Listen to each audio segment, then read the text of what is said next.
หมอยสุงค่ะเมื่อใดเป็นวันที่25เดือนธันวาคมที่4ปี2025เป็นวันเสาร์ในตอนนี้เดี๋ยวเนาะพี่น้องค่ะมารับถมด้วยข่าวง้าวเกี่ยวกับเรือรองโลกลมฟ้าหลงในถูกยาไฟไหม้กว่าตั้งน้ำในปี2024ต่อถึง2025ในก้อยอันถูกยาไฟเผากว่าในเพราะว่ามาแตกเนื่องก็เตเป้งเมืองหนังเมืองอินเดียว่าไหนค่ะปีซอยเศร้าสี่ต่อถึงซอยเศร้าหาในโลกลมฟ้าก็ฮบทบยาเพศสภาวะหลงปอกกำใหญ่ค่ะในนั้นก็ป้าเพไฟค่ะอันยาไฟไม่กว่าในเพราะว่ามาด้วยพื้นที่ก็เตเป็นอยู่3.7ล้านกิโลเมตรค่ะปยกปล่อยออกคาร์บอนไดออกไซด์นำถึง8เห็นล้านตันค่ะไฟป่าในลูกไม้ฮาวแห้งหลายพื้นที่ค่ะเนาะอำว่าที่เป็นตั้งปอตอนแคลิฟอร์เนียอเมซอน ปันดานินชิดวิทธาโน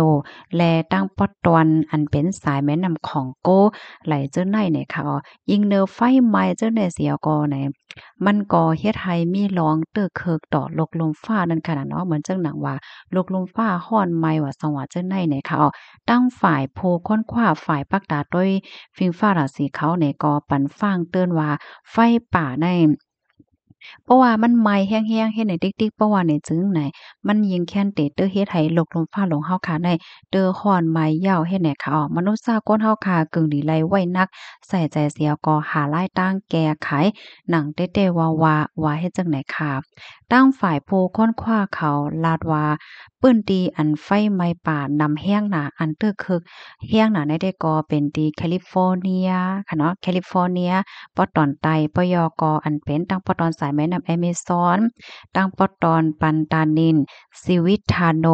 และตั้งปอดสายน้ำคองโกและเจ้าในเขาเปิ้นตีเจ้าในเพราะว่าเกิดขึ้นเปิงเป็นอันไฟไหม้1 ปอกก็มันตึกเคิกแห้งหนานั่นน่ะเนาะเหมือนจังหนังที่แคลิฟอร์เนียตอนใต้ในค่ะเนาะก็ไหม้แห้งน่ะเมื่อเดือนธันวาคมที่1ปี2025ที่ป่นมาได้และเกิดขึ้นเปิงเป็นไฟไหม้ป่าปอกกำใหญ่ที่ในลอสแอนเจลิส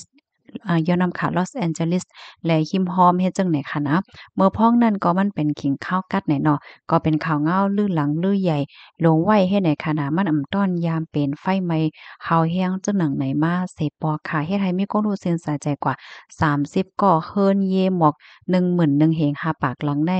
ไหลหับพรตุ่มยอนั่นค่ะนะปยกก้นวันก้นเมือง100,000หาเหมือนก้อนในไหลอ่อนกันปลายเพเฮ็ดไหนเตื้อเคิกไปมักมีใน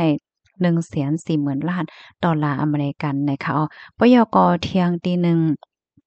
อันไม่แห้งน่ะในเหมือนจังหนังตั้งปอตอนสายน้ำแอเมซอนและตั้งปอตอนปันดานันซิดวิทาโดยในเนาะตั้งปอตอนอเมริกาใต้ค่ะในในปี2024ต่อถึง2025ในค่ะนะยาเพไฟไหม้ป่าได้เลยว่าเฮาแห้งสุดในเปิ้นก็ว่าไรค่ะเปิ้นตีอันถุงยาไฟไหม้กว่านั้นเพราะว่าเอาหัวปากมันว่าเนี่ยจึงหัวปากไหล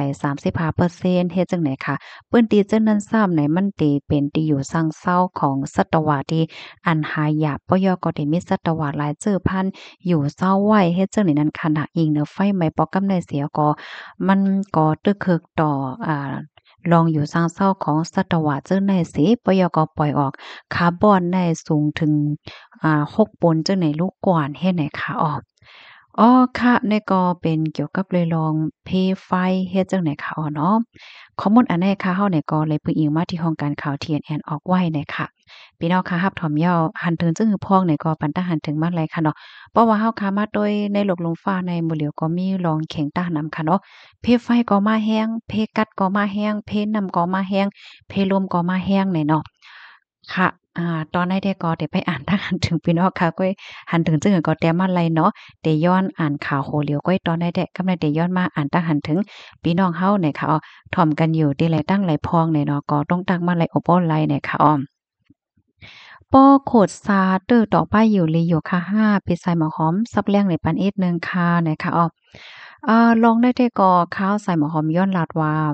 ข้าได้ก่อมยำขดซาป้อยอก็จ่องมันเตเตื้อเคิกป้ายอยู่ลี5ในนั้นค่ะก็อำไปโ้ในค่ะเนาะสังว่าพี่ๆน้องๆเฮาค่ะอันรับถ่อมอยู่ในโ้ร้องได้เนี่ยก็เตรียมปันทหารถึงมาเลยอยู่ในคณะข้าวใส่หมอหอมเนี่ยก็ได้หาข้อมูลเหเพราะว่าไรหันแม่นข้อมูลยาวมันเตื้อป้ายอยู่ลีห้ามเตื้อเจิ้งหือในเดียมาสืบเปิ้นแพ่ปัน เที่ยงกำหนึ่งค่ะเนาะอ๋อค่ะ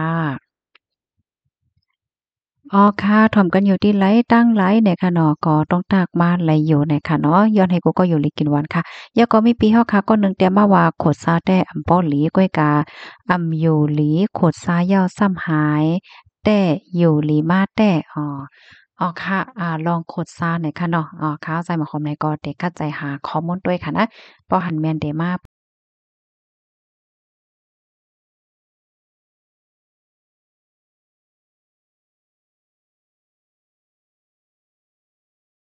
เรื่องไรสุ่งใจหมอกซื้อหมอกหมากอ่าซื้อหมอกหมาก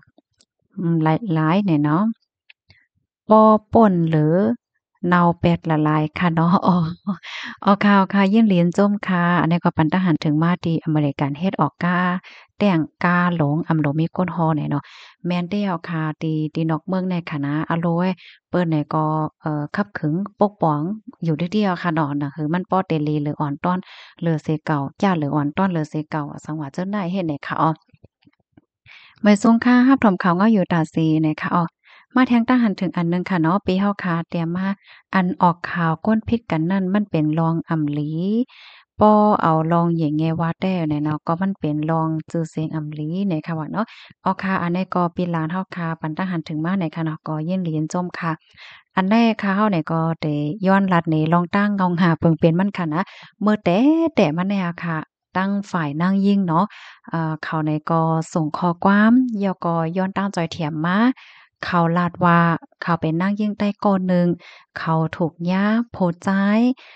เก้าให้มานางหักเหย้ากำในซ้ำช่อเอาเงินเอาคำมานางเนี่ยก็ไล่ซุ่มเงินซุ่มคำกว่าตั้งนำเหลือไสนั่นก็ไล่ถูกย้าเฮ็ดดีป้าว่าสังว่าเจ้าไนเนาะ มานั่งไหนก็ย่าจังหนังไหนหนังหือนั่งยิ่งใต้ตั้งหนำตั้งหลายเตะอำเลยครบทบจังหนังมานั่งในย้อนให้จอยปืนแผ่ปันพองมานั่งในโตทบแต่ออกโกก้นตั้งหนำตั้งหลายและย่าเหมือนหนังมันนางในแลให้ใส่หมอหอมจอยปืนแผ่ปันพองให้ไหนคะเนาะเขาไหนก็ย้อนตั้งจอยแถมมาจังนั้นนั่นน่ะกำในเขาก็วนว่าดังหือนางเยียงใต้ตั้งหนำตั้งหลายค่ะเนาะอำว่าเดอบย่าเหมาใต้หาเหมาตีไหลสังสินเสมว่าได้ให้ไลสติเหี่ยวก็ ให้ไลเอาข้าวย่ำเลเพียนเหี่ยวก็จังกวยหยุ่มใจเปิดมียังอ่านจังไหนนะมือแต่มันได้ยาก็เปิ้นแพ้กว่ามือเปิ้นแพ้กว่านั่นแหละส่วนตัวข้าวเนี่ยก็คาเดียมป้อลาทางนำค่ะเนาะคาเดียวเสียงตั้งฝ่ายผู้หญิงใส่กำซื้อยาก็ตั้งแคบหางเนี่ยก็เต็มลับนาปันกำเหลียวเนี่ยค่ะเนาะก็วนหันถึงป้าลองจูเสียงว่าเฮาเฮ็ดจังแนวว่าก็ลับนาปันให้แหนเสียงก็แม่ปันอยู่ให้ไหนเนี่ยกำในเผื่อว่าออกกว่าเหย้าเนี่ยก็ อันตั้งฝ่ายผัวใจายเปิ้นก็ถอมนั่นขนาดเนาะเปิ้นก็ว่าอันเพราะว่าออกกว่าตั้งฝ่ายเอาฝ่ายนางยิ่งเสกออกก็แต่มันเพ่งเป้งโยกกำนั้นแลฝ่ายผัวใจายก็ลาดว่าข้ามไล่แหลนมานางเฮ็ดให้นั้นขนาดเนาะก็ปานนั้นแหละเอาเสียงฝ่ายผัวใจายออกปันพองแลจังแต่มีมาลองเพ่งเป้งว่าหังว่าเฮ็ดไหนกำนายคาเนี่ยก็ลาดว่าป้อนั้นให้ลัดนี่ลองตั้งเปิงเป็นมันเหี่ยวก็ เอาเสียงโพดจ้าในมาออกผันป้าเฮ็ดไหนลองตั้งมันในมันเป็นไว้เฮ็ดจั่งไหนเนี่ยค่ะเนาะอันนี้ก็ย้อนป่องแรงปันพี่ๆน้องๆเฮาหน่อยค่ะบ่เหมือนจั่งหนังฮู้ว่าเป็นผัวไม่ผิดกันในสายนั้นได้ก็แน่นอนค่ะเนาะว่ามันก็เป็นรองของนาเฮิรนไหนอันนี้ได้ก็มือแต่มันเนี่ยเขาย้อนตั้งจอยมาว่าเขาย้านเหรียญเฮ็ดไหนเขาว่าเนี่ยอ๋อค่ะก็ยินหลีนโจมค่ะเนาะที่ปันตั้งหันถึงมาเนี่ยค่ะมาเที่ยงค่ะไล่ใจถ่อมลองหลากหลายไล่ใจถ่อมอยู่เนาะหลีเหยาะค่ะ ลองเลินหน่อยเนาะลองเลินหน่อยค่ะมาเที่ยงค่ะพี่เฮาค่ะเตรียมมาเฮ็ดสังทรายหมอหอมลาดขาวเมื่อไหร่ก็ป้อใส่จือเลนใส่จือนางสาวเอเนี่ยติ๊งๆเนาะไหนเนาะอ๋อค่ะอันนี้ก็ยินหลียินโจ้มค่ะนะที่อันเตรียมถามมาจังไหนอันนี้ก็เตเลยว่าเป็นผู้ถอมรายการที่ฟังถอมได้ว่าไว้เนี่ยเนาะนั่นก็เป็นลองติหลีอ๋อค่ะเตย้อนตอบปันค่ะเนาะ เพราะว่าใส่จื่อเล่นแน่ๆเปิ้นก็ได้ใกล้ฮ้องว่านางสาวเอนางสาวปีนางสาวซีเนี่ย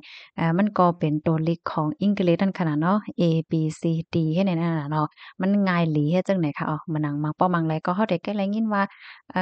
จ่ายปีนางซีเนี่ยมันก็ลงมาที่ตัวเลข A B C D E F อันนั้นยาวนะคะอ้อ อ๋อค่ะมาแทงค่ะเลินมี2ลูกกอหลียาวก้อยกะ ก็ให้ค่ะอย่าไปให้กลางวันออกสองลูกก็ยอคาราหน่อยเนาะใจเต้คาข้าวไหนก็ใกล้ๆยินเปิ้นเก้ากันนะอารมณ์ไปม่วนได้เพราะตอนกลางวันออกสองลูกยาวหนาไหนเนาะเพราะว่ากลางวันออกสองลูกได้อโลยมันไหม้หนาไหนเนาะเพราะว่าไหม้เดี๋ยวก็ไหม้เต้ไหม้วาค่ะเนาะกะปันมื้อเหลียวได้ค่ะนะเอาค่ะยินหลียินโจมกุกอกกุกก้นที่รับทำปันแอนปันแห้งค่ะเนาะย้อนให้อยู่ลีกินหวานและรอดเพ่กันกุกอค่ะหมอยทรงค่ะ